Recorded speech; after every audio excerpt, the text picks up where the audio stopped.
My life's gonna change. Your life's gonna change. You gotta make that decision leaving this place. So no more want. Moving forward. We want to go distance ourselves from our friends and family because we have dreams. You go, boom. That hurt right there. But watch.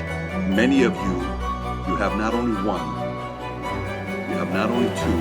So one represents your mom, one represents your wife or ex or friend or peer or cousin, another one, another one, and another one, and another one. These are all people that are holding you back. Watch.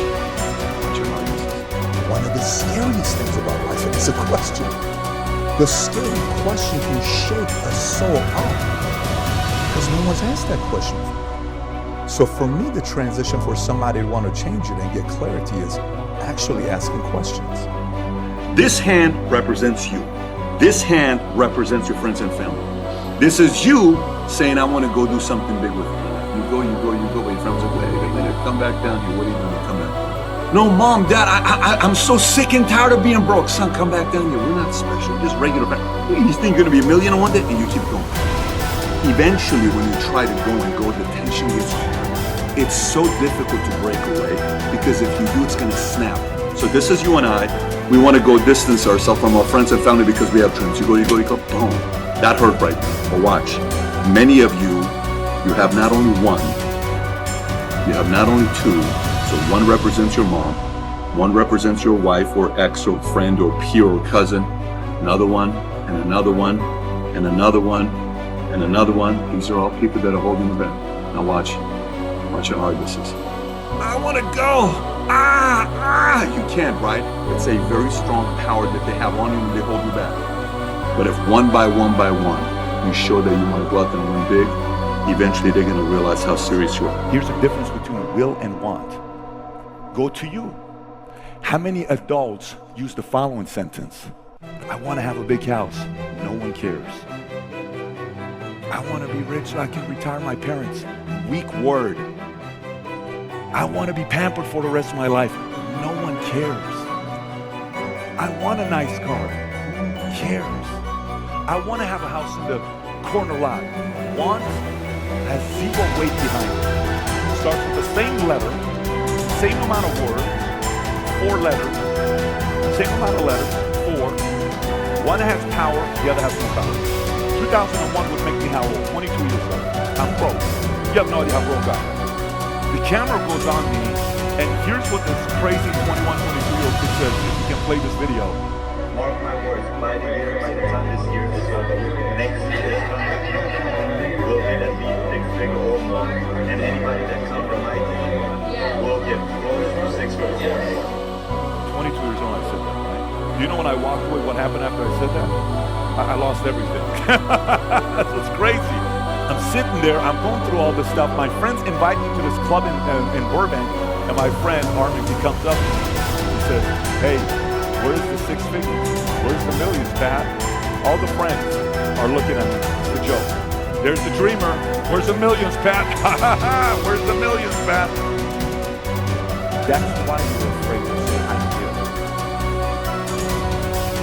I read a quote the other day by Denzel. Your own family will talk shit about you when you're in the process of breaking all the generational curses. This ain't for the weak. This ain't for the weak. Some of you guys got some generational curses that you haven't broken yet. Let's address some of the generational curses. What are some of them? Drugs, gambling, alcohol, weed, abuse, poverty, fear of God, victimhood mentality. Every family has it. But eventually somebody has to change it. So for you, this whole word about will and want, what word are you using? Were you afraid to do the video? Why are you afraid of the video? Because God forbid if you go on social media and you say, mark my word, my family will become financially free, and you post that, and you don't, then you delete it, but your friends and family sees it and they laugh at you. You're afraid of being laughed at. So you play safe. You play safe. You don't want to go to these gatherings. I guarantee you the world's going to know your last name. The world's going to know what you did with his family. And by the way, I didn't say this when I was a millionaire. I said this when I was making $50 a year. It doesn't matter if I say it today. No one cares. What matters is when I said it when I was 22, when I was a nobody. I didn't have a follower on social media. There was no value to me. I didn't have $100 in my account. Nothing at that time. Going back to you. Last night I told you, George put this entire meeting together for who? You. And only you. Yes, say it again. George put this meeting together for me. This is my meeting. My life's gonna change. Your life's gonna change. You gotta make that decision leaving this place. So no more wants. Moving forward. Everybody around you, that's your blood, that's your family, that's in your base shop, that's on your team. Every time they use the word want, change it. Stop them right there. Can I challenge you? Yes. Let's change that word to will. Change it to will. I will. We will. We will. I will. It's a powerful word. In life, I've lost many times. Let me tell you, many times. I've had girlfriends break up with me. I've had companies tell me they don't want to do business with me. I've had an employee tell me they don't want to be with me. I've had salespeople that have quit on me. I've had so many people that I've had losses with. I've competed against people that are inferior than me, and I lost to them because they had better work ethic than me. And I thought because I had some talent at the time I was going to beat them. No way in the world. That guy worked harder than me. And I've also competed against guys that were superior than me, and I worked my butt off, and I still lost. I still lost with the guy that was ahead of me. What happened there? I worked my ass off and I still lost. Yes, that also happens. It's called a loss. It hurts. It's embarrassing. You come home. Your wife or your girlfriend wants to make you feel good, but you know you lost. And it doesn't feel good. Your peers are looking at you. Competitors are looking at you. The smirk that competitor is going to have when they give you a high five, where they shake their hand to kind of say good luck to you next time. You know that look still says that I beat you. That hurts. A girl breaks up with you. That hurts. But here's the kicker. Here's the kicker. In that moment, you will have a temptation. It's the biggest temptation in life. It's the most dangerous temptation in life. It's the most powerful temptation in life. Let me tell you what it is.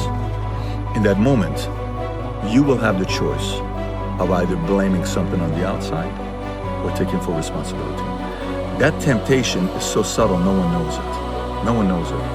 I have led thousands of salespeople that I've worked with, and I've seen some of them keep growing. One guy went from 30 grand a year to 50 grand a year to 100 grand a year to 200, 300, 400, 500, 600, 700, $1 million a year income.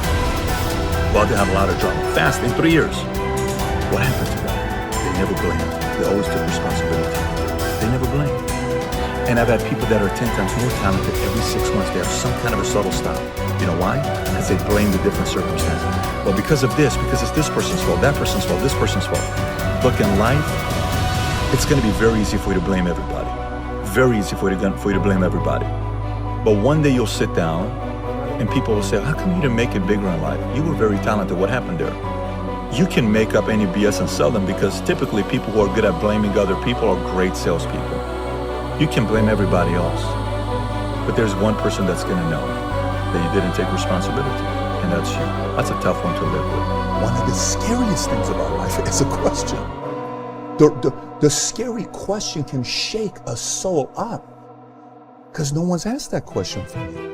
So for me, the transition for somebody to want to change it and get clarity is actually asking questions.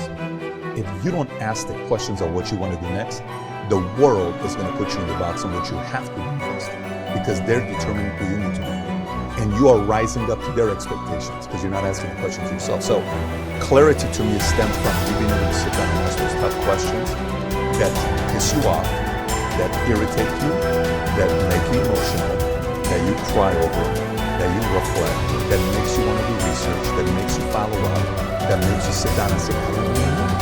I've never thought about this before. And that will come. So clarity is stemmed based on, like the way you answered the question to me, Tom, it was amazing. So do you have any kids? No, we made a decision a long time ago, we didn't want to have kids. The way you said it was like very nonchalant. Really, it was so like, yeah, that's what we did. Then I said, so tell me how you processed it. It's very obvious that was a very comfortable, certain decision with a lot of time. Very few people do. And then you got clarity. And clarity gives confidence. So somebody looks at your eyes and you give the answer. There is no, looking away or uncomfortable or anything. But this is who you are. This is who this is. And that clarity takes more of a conversation to you. I don't think you have to do that together. Success secret number 6. Develop a workaholic mentality. All All self-made millionaires work hard, hard, hard. They start earlier, they work harder, and they stay later. They develop a reputation for being amongst the hardest working people in their fields, and everybody knows it. Practice the 40-plus formula. This formula says that you work 40 hours per week for survival. Everything over 40 hours is for success. If you only work 40 hours, and the average work week today is closer to 35 hours, all you will ever do is survive. You'll never get ahead. You'll never be a big financial success. You'll never be highly respected and esteemed by your colleagues. You will always be mediocre if you just work the basic 40-hour week. But every hour over 40 is an investment in your future. In fact, you can tell where you're going to be in 5 years by looking at how many hours over 40 you put in every week. The average self-made millionaire in America today works 59 hours per week, and some of them work 70 and 80 hours per week. The average self-made millionaire in America works 6 days per week rather than 5, and works longer days as well. If you want to call a self-made millionaire, phone the office before normal working hours and after normal working hours. The self-made millionaire is usually there when the staff arrives and is still there working when they leave. And here's the key. Work all the time you work. When you work, don't waste time. When you get in early, put your head down and get started immediately. When people want to talk to you, you excuse yourself and say, I have to get back to work. Don't drop off your dry cleaning, phone your friends, socialize with your coworkers, or read the newspaper. Work all the time you work. Resolve today to develop a reputation for being the hardest working person in your company. This will bring you to the attention of people who can help you faster than almost anything else you can do.